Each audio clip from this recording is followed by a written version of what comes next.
who are going to talk about strategy. One is going to do a broad strategy, and then we're going to talk about some more specific ideas that are in the pipeline. So first of all, Claude Monney, the wonderfully named Claude Monney, not spelled the same, but pronounced the same, who's going to talk about, who's from Swisscom, who's going to talk about broad strategy. Okay, thank you. Could you please go some slide to my presentation?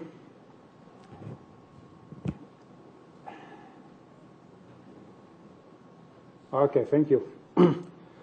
Okay, over the next few minutes, I would like to give you some insight into the research efforts that are advancing GreenTouch towards its goal of 1,000-fold improvement in energy efficiency. I would like to give you an insight into our research strategy, the structure we have established to carry out that strategy, challenges we have faced in moving forward, and solutions we have arrived to address those strategies. Our strategy comprises a number of elements. One of the guiding principles of research strategy is that we take a holistic view of the network. Rather than focusing on individual elements in exclusion, we consider the effect that different elements have on one another and look at components, transmission techniques, as well as protocols, because we believe that in this way we can achieve greater efficiencies. In order to facilitate this holistic approach, we need a common set of models and data to work from.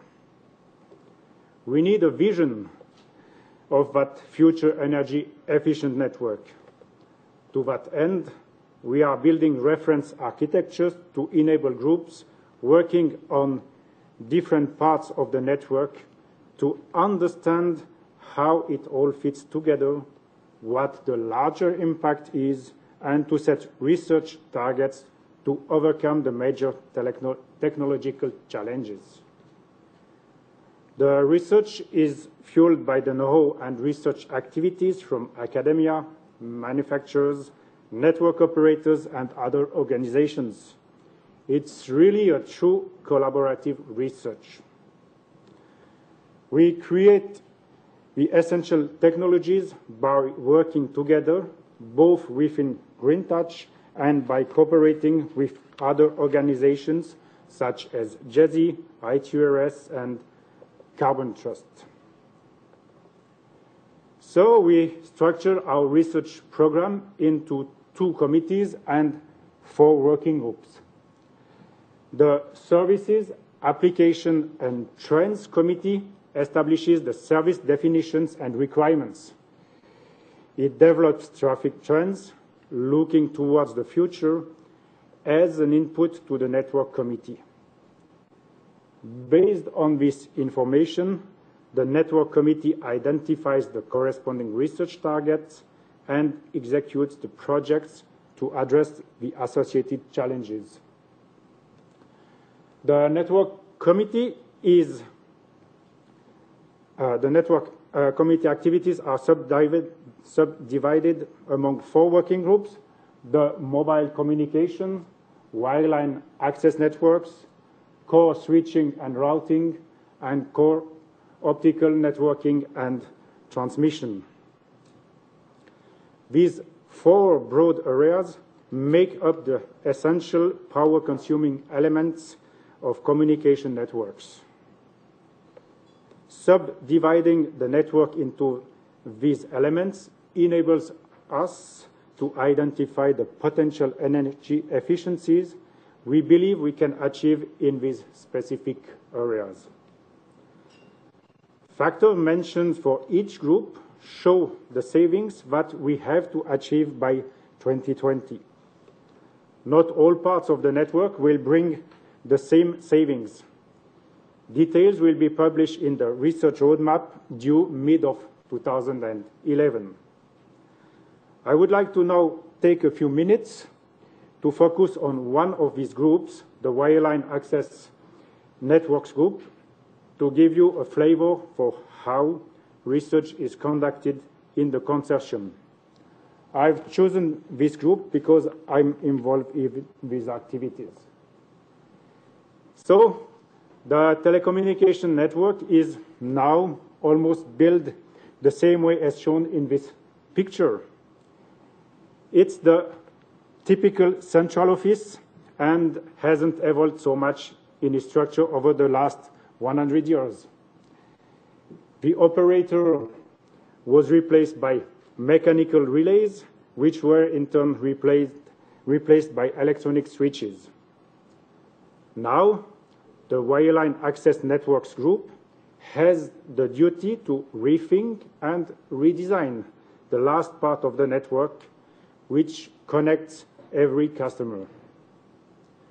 Fiber access is a mega trend, and we are focused on this technology.